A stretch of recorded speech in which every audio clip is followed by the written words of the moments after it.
Hello दोस्तों, नमस्कार। आज फिर एक नई कहानी के साथ आप सबका अपने चैनल में स्वागत करती हूँ। आज की कहानी है श्रीमती मनु भंडारी जी के द्वारा लिखा हुआ कहानी यही सच है का दूसरा भाग। ये दूसरा और अंतिम भाग है। तो चलिए आज की कहानी हम लोग शुरू करते हैं। जाने कैसी मजबूरी है, कैसी विवशता है कि मैं इस बात का जवाब नहीं दे पाती हूँ। निश्चयात्मक दृढ़ता से नहीं कह पाती कि साथ चलते हुए व्यक्ति को सचमुच ही मेरे विषय में ऐसी अवांछित बात कहने का कोई अधिकार नहीं है। हम दोनों टैक्सी में बैठते हैं। मैं सोचती हूँ आज मैं इसे संजय की बात बता दूंगी। स्काई रूम निशित टैक्सी वाले को आदेश देता है। टुन की घंटी के साथ मीटर डाउन होता है और टैक्सी हवा में बातें करने लगती है। निशित बहुत सतर्कता से कोने में बैठा है। बीच में इतनी जगह छोड़कर भी यदि हिचकोला खाकर भी टैक्सी रुके तो हमारा स्पर्श ना हो। हवा के झोंके से मेरी रेशमी साड़ी का पल्लू उसके समूचे बदन को स्पर्श करता हुआ उसकी गोदी में पड़कर फरफराता है। वह उसे हटाता नहीं है। मुझे लगता है यह रेशमी सुवासित पल्लू उसके तन मन को रस से भिगो रहा है। यह स्पर्श उसे पुलकित कर रहा है। मैं विजय के अकथनीय उल्लास से भर जाती हूँ। आज भी मैं संजय की बात नहीं कह पाती, चाह कर भी नहीं कह पाती। अपनी इस विवशता पर मुझे खींच भी आती है, पर मेरा मुंह है कि खुलता ही नहीं। मुझे लगता है कि मैं जैसे कोई बहुत बड़ा अपराध कर रही हूँ, पर फिर भी मैं कुछ नहीं कह सकी। यह निशित कुछ बोलता क्यों नहीं? उसके यूं कोने में दुबक कर निर्विकार भाव से बैठे रहना मुझे कतई अच्छा नहीं लगता। एकाएक ही मुझे संजय की याद आने लगती है। इस समय वह यहाँ होता तो उसका हाथ मेरी कमर में लिपटा होता। यूं सड़क पर ऐसी हरकतें मुझे स्वयं पसंद नहीं, पर जाने क्यों किसी की बाहों में लपेट के लिए मेरा मन ललक उठता है। मैं जानती हूँ कि जब निशित बगल में बैठा हो उस समय ऐसी इच्छा करना या ऐसी बात सोचना भी कितना अनुचित है, पर मैं क्या करूँ। जितनी द्रुत गति से टैक्सी चली जा रही है, मुझे लगता है उतनी ही द्रुत गति से मैं भी बही जा रही हूँ, अनुचित अवांछित दिशाओं की ओर। टैक्सी झटका खाकर रुकती है तो मेरी चेतना लौटती है। मैं जल्दी से दाहिनी ओर का फाटक खोलकर कुछ इस हड़बड़ी से नीचे उतर पड़ती हूँ मानो अंदर निशित मेरे साथ कोई बदतमीजी कर रहा हो। अजी इधर से उतरना चाहिए कभी, टैक्सी वाला कहता है। मुझे अपनी गलती का भान होता है। उधर निशित खड़ा है, इधर मैं, बीच में टैक्सी। पैसे लेकर टैक्सी चली जाती है तो हम दोनों एक दूसरे के आमने सामने हो जाते हैं। एकाएक ही मुझे ख्याल आता है कि टैक्सी के पैसे तो मुझे ही देने चाहिए थे, पर अब क्या हो सकता है। चुपचाप हम दोनों अंदर जाते हैं। आसपास बहुत कुछ है, चहल पहल, रोशनी, रौनक, पर मेरे लिए जैसे सबका अस्तित्व ही मिट जाता है। मैं अपने को सबकी नजरों से ऐसे बचाकर चलती हूँ मानो मैंने कोई अपराध कर डाला हो और कोई मुझे पकड़ ना ले। क्या सचमुच ही मुझसे कोई अपराध हो गया है? आमने सामने हम दोनों बैठ जाते हैं। मैं होस्ट हूँ, फिर भी उसका पार्ट वही अदा कर रहा है, वही ऑर्डर देता है। बाहर की हलचल और उससे अधिक मन की हलचल में मैं अपने को खोया खोया सा महसूस करती हूँ। हम दोनों के सामने बैरा कोल्ड कॉफी के गिलास और खाने का कुछ सामान रख जाता है। मुझे बार बार लगता है कि निशित कुछ कहना चाह रहा है। मैं उसके होठों की धड़कन तक महसूस करती हूँ, पर वह जल्दी से कॉफी का स्ट्रॉ मुंह से लगा लेता है। मूर्ख कहीं का, वह सोचता है मैं बेवकूफ हूँ। मैं अच्छी तरह जानती हूँ कि इस समय वह क्या सोच रहा है। 3 दिन साथ रहकर भी हमने उस प्रसंग को नहीं छेड़ा। शायद नौकरी की बात ही हमारे दिमागों पर छाई हुई थी, पर आज अवश्य ही वह बात आएगी। ना आए यह कितना अस्वाभाविक है, पर नहीं, स्वाभाविक शायद यही है। 3 साल पहले जो अध्याय सदा के लिए बंद हो गया, उसे उलट कर देखने का साहस शायद हम दोनों में से किसी में नहीं है। जो संबंध टूट गए, अब उन पर कौन बात करे। मैं तो कभी नहीं करूँगी, पर उसे तो करना चाहिए। तोड़ा उसने था, बात भी वही आरम्भ करे। मैं क्यों करूँ, और मुझे क्या पड़ी है। मैं तो जल्दी ही संजय से विवाह करने वाली हूँ। क्यों नहीं मैं इसे अभी संजय की बात बता देती। पर जाने कैसी विवशता है, जाने कैसा मोह है कि मैं मुंह नहीं खोल पाती। एकाएक मुझे लगता है जैसे उसने कुछ कहा। आपने कुछ कहा? नहीं तो मैं खिसिया जाती हूँ। फिर वही मौन। खाने में मेरा जरा भी मन नहीं लग रहा है, पर यंत्र चालित सी मैं खा रही हूँ। शायद वह भी ऐसे ही खा रहा है। मुझे फिर लगता है कि उसके होंठ फड़क रहे हैं और स्ट्रॉ पकड़े हुए उंगलियां कांप रही है। मैं जानती हूँ वह पूछना चाहता है, दीपा तुमने मुझे माफ तो कर दिया ना। वह पूछ ही क्यों नहीं लेता। मान लो यदि पूछ ही ले तो क्या मैं कह सकूंगी कि मैं तुम्हें जिंदगी भर माफ नहीं कर सकती? मैं तुमसे नफरत करती हूँ। मैं तुम्हारे साथ घूम फिर ली या कॉफी पी ली तो यह मत समझो कि मैं तुम्हारे विश्वासघात की बात को भूल गई हूँ और एकाएक ही पिछला सब कुछ मेरी आंखों के आगे तैरने लगता है। पर यह क्या असह्य अपमानजनित पीड़ा, क्रोध और कटुता क्यों नहीं याद आती? मेरे सामने तो पटना में गुजारी सुहानी संध्याओं और चांदनी रातों के वे चित्र उभर कर आते हैं जब घंटों समीप बैठ मौन भाव से हम एक दूसरे को निहारा करते थे। बिना स्पर्श किए भी जाने कैसी मादकता तन मन को विभोर किए रहती थी। जाने कैसी तन्मयता में हम डूबे रहते थे एक विचित्र सी स्वप्निल दुनिया में। मैं कुछ बोलना भी चाहती तो वह मेरे मुंह पर उंगली रखकर कहता, आत्मीयता के ये क्षण अनकहे ही रहने तो दीपा।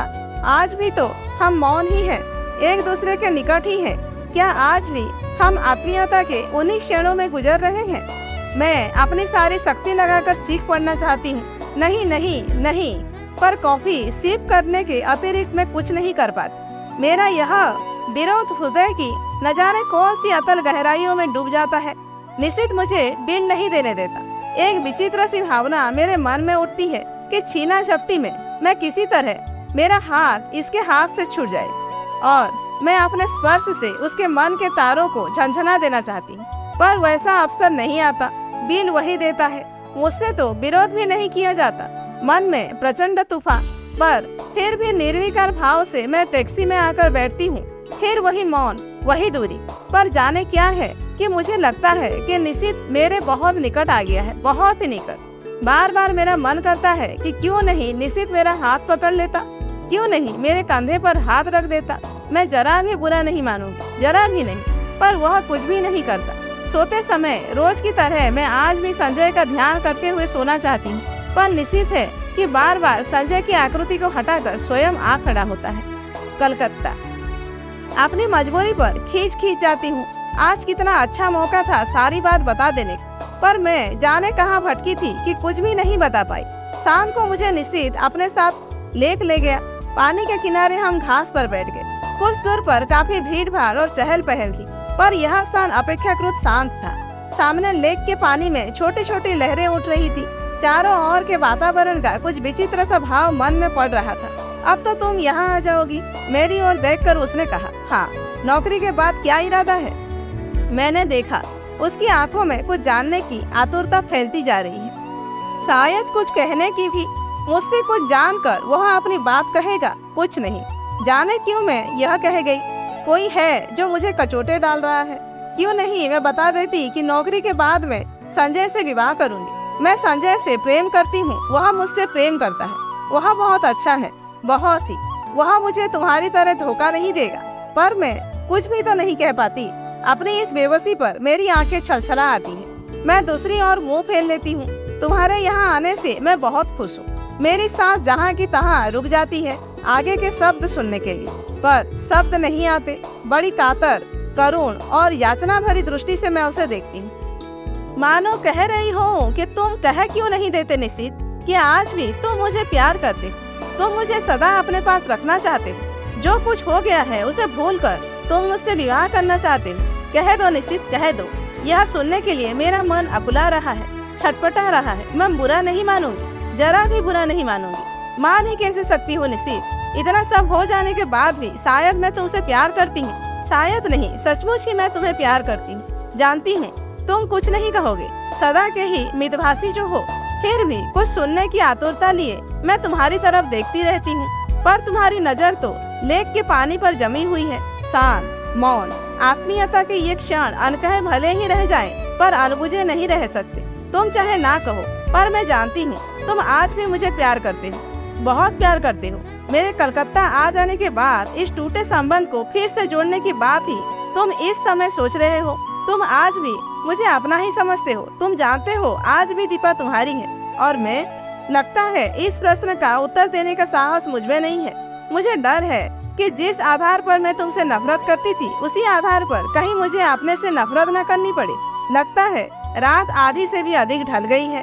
कानपुर। मन में उत्कट अभिलाषा होते हुए भी निश्चित की आवश्यक मीटिंग की बात सुनकर मैंने कह दिया था कि तुम स्टेशन मत आना। ईरा आई थी, पर गाड़ी पर बिठाकर ही चली गई। या कहूँ कि मैंने जबरदस्ती ही उसे भेज दिया। मैं जानती थी कि लाख मना करने पर भी निशित आएगा और विदा के उन अंतिम क्षणों में मैं उसके साथ अकेली ही रहना चाहती थी। मन में एक दबी सी आशा थी कि चलते समय ही शायद वह कुछ कह दे। गाड़ी चलने में जब 10 मिनट रह गए तो देखा बड़ी व्यग्रता से डिब्बों में झांकता झांकता निशित आ रहा था। पागल, उसे इतना तो समझना चाहिए था कि उसकी प्रतीक्षा में मैं यहाँ बाहर खड़ी हूँ। मैं दौड़कर उसके पास जाती हूँ। आप क्यों आए? पर मुझे उसका आना बड़ा अच्छा लगता है। वह बहुत थका हुआ लग रहा था, शायद सारा दिन बहुत व्यस्त रहा और दौड़ता दौड़ता मुझे सी अप करने यहाँ आ पहुँचा। मन करता है कुछ ऐसा करूं जिससे इसकी सारी थकान दूर हो जाए, पर क्या करूं? हम डिब्बे के पास आ जाते हैं। जगह इतनी अच्छी मिल गई। वह अंदर झांकते हुए पूछता है, हाँ पानी वानी तो है। बिस्तर फैला लिया? मैं खींच पड़ती हूँ। वह शायद समझ जाता है, सो चुप हो जाता है। हम दोनों एक क्षण को एक दूसरे की ओर देखते हैं। मैं उसकी आंखों में विचित्र सी छायाएं देखती हूँ, मानो कुछ है जो उसके मन में घुट रहा है, उसे मत रहा है, पर वह कह नहीं पा रहा है। वह क्यों नहीं कह देता? क्यों नहीं अपने मन की इस घुटन को हल्का कर लेता? आज भीड़ विशेष नहीं है। चारों ओर नजर डालकर वह कहता है। मैं भी एक बार चारों ओर देख लेती हूँ, पर नजर मेरी बार बार घड़ी पर ही जा रही है। जैसे जैसे समय सरक रहा है, मेरा मन किसी गहरे अवसाद में डूब रहा है। मुझे कभी उस पर दया आती है तो कभी खींच। गाड़ी चलने में केवल 3 मिनट बाकी रह गए हैं। एक बार फिर हमारी नजरें मिलती हैं। ऊपर चढ़ जाओ, अब गाड़ी चलने वाली है। बड़ी असहाय सी नजर से मैं उसे देखती हूँ, मानो कह रही हूँ तुम ही चढ़ा दो, और फिर धीरे धीरे चढ़ जाती हूँ। दरवाजे पर मैं खड़ी हूँ और वह नीचे प्लेटफॉर्म पर जाकर पहुँचने की खबर देना। जैसे ही मुझे उधर की कुछ निश्चित रूप से मालूम होगा तो मैं सूचना दूंगा। मैं कुछ बोलती नहीं, बस उसे देखती रहती हूँ। सीटी, हरी झंडी, फिर सीटी। मेरी आंखें छलछला आती है। गाड़ी एक हल्के से झटके के साथ सरकने लगती है। वह गाड़ी के साथ साथ कदम आगे बढ़ाता है और मेरे हाथ पर धीरे से अपना हाथ रख देता है। मेरा रोम रोम सिहर उठता है। मन करता है मैं चिल्ला पड़ूं। मैं सब समझ गई निशित, सब समझ गई। जो कुछ तुम इन 4 दिनों में नहीं कह पाए, वह तुम्हारे इस क्षणिक स्पर्श ने कह दिया। विश्वास करो, यदि तुम मेरे हो तो मैं भी तुम्हारी हूँ, केवल तुम्हारी, एकमात्र तुम्हारी। पर मैं कुछ कह नहीं पाती, बस साथ चलते निशित को देखती हुआ रहती हूँ। गाड़ी के गति पकड़ते ही वह हाथ को जरा सा दबा कर छोड़ देता है। मेरी छलछलाई आंखें मूंद जाती हैं। मुझे लगता है यह स्पर्श, यह सुख, यह क्षण ही सत्य है, बाकी सब झूठ है। अपने को भूलने का, भरमाने का, छलने का असफल प्रयास। आंसू भरी आंखों से मैं प्लेटफॉर्म के पीछे छूटता हुआ देखती हूँ। सारी आकृतियाँ धुंधली सी दिखाई देती है। असंख्य हिलते हुए हाथों के बीच निशित के हाथ को, उस हाथ को जिससे मेरा हाथ पकड़ा था, ढूंढने का असफल प्रयास करती हूँ। गाड़ी प्लेटफॉर्म को पार कर जाती है और दूर दूर तक कलकत्ता की जगमगाती बत्तियां दिखाई देती हैं। धीरे धीरे वे सब दूर हो जाती हैं, पीछे छूटती जाती है। मुझे लगता है यह दैत्या का ट्रेन मुझे मेरे घर से कहीं दूर ले जा रही है, अनदेखी अनजानी राहों में गुमराह करने के लिए, भटकाने के लिए। बोझिल मन से मैं अपने फैलाए हुए बिस्तर पर लेट जाती हूँ। आंखें बंद करते ही सबसे पहले मेरे सामने संजय का चित्र उभरता है। कानपुर जाकर मैं उसे क्या कहूँगी? इतने दिनों तक उसे छलती आई, अपने को छलती आई, और अब नहीं। मैं उसे सारी बात समझा दूंगी। कहूँगी, संजय, जिस संबंध को टूटा हुआ जानकर मैं भूल चुकी थी, उसकी जड़ें हृदय की किन अतल गहराइयों में जमी हुई थी। इसका एहसास कलकत्ता में निशित से मिलकर हुआ। याद आता है तुम निशित को लेकर सदैव ही संदिग्ध रहते थे, पर अब मैं तुम्हें ईर्ष्यालु समझती थी। आज स्वीकार करती हूँ कि तुम जीते, मैं हारी। सच मानना संजय, 2.5 साल में स्वयं भ्रम में थी और तुम्हें भी इस भ्रम में डाल रखा था, पर आज भ्रम के, छलना के सारे ही जाल छिन्न भिन्न हो गए हैं। मैं आज भी निशित को प्यार करती हूँ और यह जानने के बाद एक दिन भी तुम्हारे साथ और छल करने का दुस्साहस कैसे करूँ। आज पहली बार मैंने संबंधों को विश्लेषण किया तो जैसे सब कुछ ही स्पष्ट हो गया, और जब मेरे सामने सब कुछ स्पष्ट हो गया तो तुमसे कुछ भी नहीं छिपाऊंगी। तुम्हारे सामने मैं चाहूँ तो भी झूठ नहीं बोल सकती। आज लग रहा है तुम्हारे प्रति मेरे मन में जो भावना है वह प्यार की नहीं, केवल कृतज्ञता की है। तुमने मुझे उस समय सहारा दिया था जब अपने पिता और निशित को खोकर मैं चूर चूर हो चुकी थी। सारा संसार मुझे वीरान नजर आने लगा था। उस समय तुमने अपने स्नेही स्पर्श से मुझे जिला दिया। मेरा मुरझाया, मेरा मन हरा हो उठा। मैं कृतकृत्य हो उठी और समझने लगी कि मैं तुमसे प्यार करती हूँ। पर प्यार की बेसुध खड़ियाँ, वे विभोर क्षण, तन्मयता के वे पल जहाँ शब्द चुक जाते हैं, हमारे जीवन में कभी नहीं आए। तुम ही बताओ, आए कभी? तुम्हारे असंख्य आलिंगनों और चुंबनों के बीच भी एक क्षण के लिए भी तो मैं कभी तन मन की सुध विसरा देने वाली पुलक या मादकता का अनुभव नहीं किया। सोचती हूँ निशित के चले जाने के बाद मेरे जीवन में एक विराट शून्यता आ गई थी, एक खोखलापन आ गया था। तुमने उसकी पूर्ति की, तुम पूरक थे। मैं गलती से तुम्हें प्रियतम समझ बैठी। मुझे क्षमा कर दो संजय और लौट जाओ। तुम्हें मुझ जैसी अनेक दीपाएं मिल जाएंगी जो सचमुच ही तुम्हें प्रियतम की तरह प्यार करेंगी। आज एक बात अच्छी तरह जान गई हूँ कि प्रथम प्रेम ही सच्चा प्रेम होता है। बाद में किया हुआ प्रेम तो अपने को भूलने का, भरमाने का प्रयास मात्र होता है।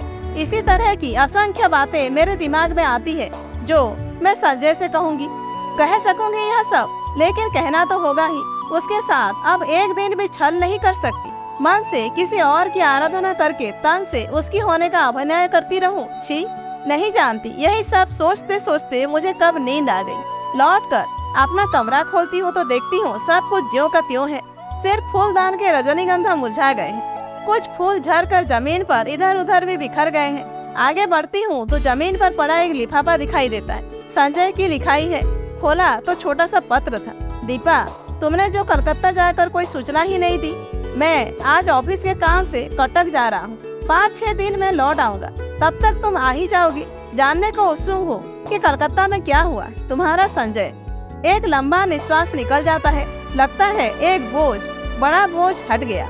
इस अवधि में तो मैं अपने को अच्छी तरह तैयार कर लूंगी। नहा धोकर सबसे पहले मैं निशित को पत्र लिखती हूँ। उसकी उपस्थिति से जो हिचक मेरे होठ बंद किए हुए थी, दूर रहकर वह अपने आप ही टूट जाती है। मैं स्पष्ट शब्दों में लिख देती हूँ कि चाहे उसने कुछ नहीं कहा, फिर भी मैं सब कुछ समझ गई हूँ। साथ ही यह भी लिख देती हूँ कि मैं उसकी उस हरकत से बहुत दुखी थी, बहुत नाराज थी। पर उसे देखते ही जैसे सारा क्रोध बह गया। इस अपनत्व में क्रोध भला टिक भी कैसे पाता। लौटी हूँ तब से न जाने कैसी रंगीनी और मादकता मेरी आंखों के आगे छाई है। एक खूबसूरत से लिफाफे में उसे बंद करके मैं स्वयं पोस्ट करने जाती हूँ। रात में सोती हूँ तो अनायास ही मेरी नजर सोने फूलदान पर जाती है। मैं करवट बदल कर सो जाती। कानपुर। आज निशित को पत्र लिखे 5वां दिन है। मैं तो कल ही उसके पत्र की राह देख रही थी, पर आज की भी दोनों डाके निकल गई। जाने कैसा सूना सूना अनमना अनमना लगता रहा सारा दिन। किसी भी तो काम में जी नहीं लगता। क्यों नहीं लौटती डाक से कि उत्तर दे दिया उसने। समझ में नहीं आता कैसे समय गुजारूं। मैं बाहर बालकनी में जाकर खड़ी हो जाती हूँ। पिछले 2.5 सालों से करीब इसी समय यही खड़े होकर मैंने संजय की प्रतीक्षा की है। क्या आज मैं संजय की प्रतीक्षा कर रही हूँ या मैं निशित के पत्र की प्रतीक्षा कर रही हूँ? शायद किसी की नहीं, क्योंकि जानती हूँ कि दोनों में से कोई भी नहीं आएगा। फिर निरुद्देश्य सी कमरे में लौट पड़ती हूँ। शाम का समय मुझसे घर में नहीं काटा जाता। रोज ही तो संजय के साथ घूमने निकल जाया करती थी। लगता है यही बैठी रही तो दम ही घुट जाएगा। कमरा बंद करके मैं अपने को धकेलती सी सड़क पर ले आती हूँ। शाम का धुंधल का मन के बोझ को और भी बढ़ा देता है। कहाँ जाऊँ? लगता है जैसे मेरी राहें भटक गई हैं, मंजिल खो गई है। मैं स्वयं नहीं जानती आखिर मुझे जाना कहाँ है। फिर भी निरुद्देश्य सी चलती रहती हूँ, पर आखिर कब तक यूँ भटकती रहूँ? हार कर लौट पड़ती हूँ। आते ही मेहता साहब की बच्ची तार का एक लिफाफा देती है। धड़कते दिल से मैं उसे खोलती हूँ। ईरा का तार था। नियुक्ति हो गई है, बधाई। इतनी बड़ी खुशखबरी पाकर भी जाने क्या है कि खुश नहीं हो पाई। यह खबर तो निश्चित भेजने वाला था। एकाएक ही एक विचार मन में आता है, क्या जो कुछ मैं सोच गई वह निरा भ्रम ही था? मात्र मेरी कल्पना, मेरा अनुमान? नहीं, उस वर्ष को मैं भ्रम कैसे मान लूं, जिसने मेरे तन मन को डुबो दिया था, जिसके द्वारा उसके हृदय की एक एक परत मेरे सामने खुल गई थी। लेख पर बिताए उन मधुर क्षणों को भ्रम कैसे मान लूं, जहाँ उसका मौन ही मुखरित होकर सब कुछ कह गया था। आत्मीयता के वे अनकहे क्षण। तो फिर उसने पत्र क्यों नहीं लिखा? क्या कल उसका पत्र आएगा?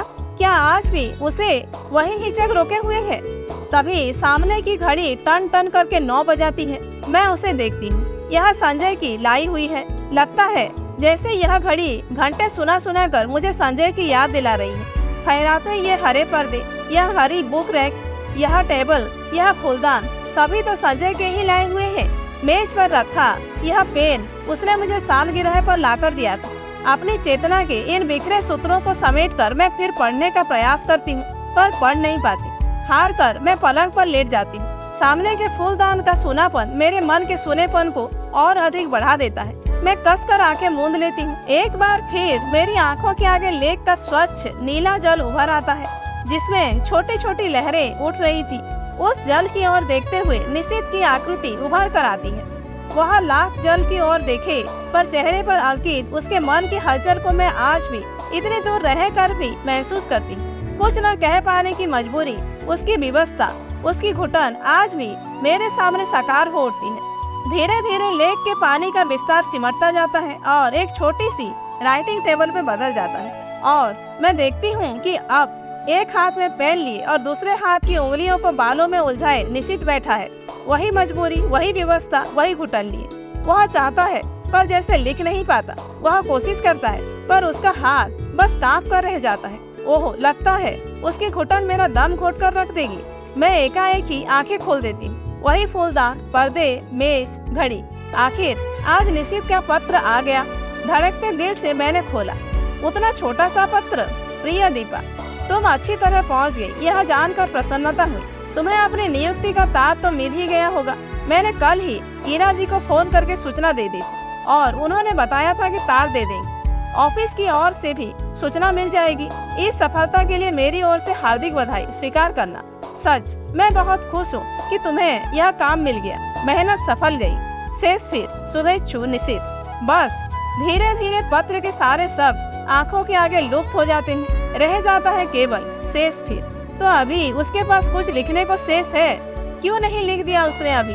क्या लिखेगा वह? दीप, मैं मुड़कर दरवाजे की ओर देखती हूँ। रजनीगंधा के ढेर सारे फूल लिए मुस्कुराता सा संजय खड़ा है। एक क्षण में संज्ञा शून्य सी उसे इस तरह देखती हूँ मानो पहचानने की कोशिश कर रही है। वह आगे बढ़ता है तो मेरी खोई हुई चेतना लौटती है और विक्षिप्त सी दौड़कर उससे लिपट जाती हूँ। क्या हो गया है तुम्हें? पागल हो गई हो क्या? तुम कहाँ चले गए थे संजय? और मेरा स्वर टूट जाता है। अनायासी आंखों से आंसू बहे चलते हैं। क्या हो गया? कलकत्ता का काम नहीं मिला क्या? मारो भी गोली काम को। तुम इतनी परेशान क्यों हो रही हो उसके लिए? पर मुझसे कुछ नहीं बोला जाता। बस मेरी बाहों की जकड़ कसती जाती है। रजनीगंधा की महक धीरे धीरे मेरे तन मन पर छा जाती है। तभी मैं अपने भान पर संजय के अधरों का स्पर्श महसूस करती हूँ और मुझे लगता है यह स्पर्श, यह सुख, यह क्षण ही सत्य है। वह सब झूठ था, मिथ्या था, भ्रम था और हम दोनों एक दूसरे के आलिंगन में बंधे रहते हैं, चुंबित प्रतिचुंबित। तो दोस्तों, आज की कहानी यहीं पर समाप्त होती है। कहानी कैसी लगी कमेंट करके जरूर बताइए। अच्छी लगी हो तो एक लाइक कीजिए, जानने वालों को शेयर कीजिए और ऐसे ही वीडियोस आगे देखने के लिए मेरे चैनल को सब्सक्राइब करना मत भूलिए।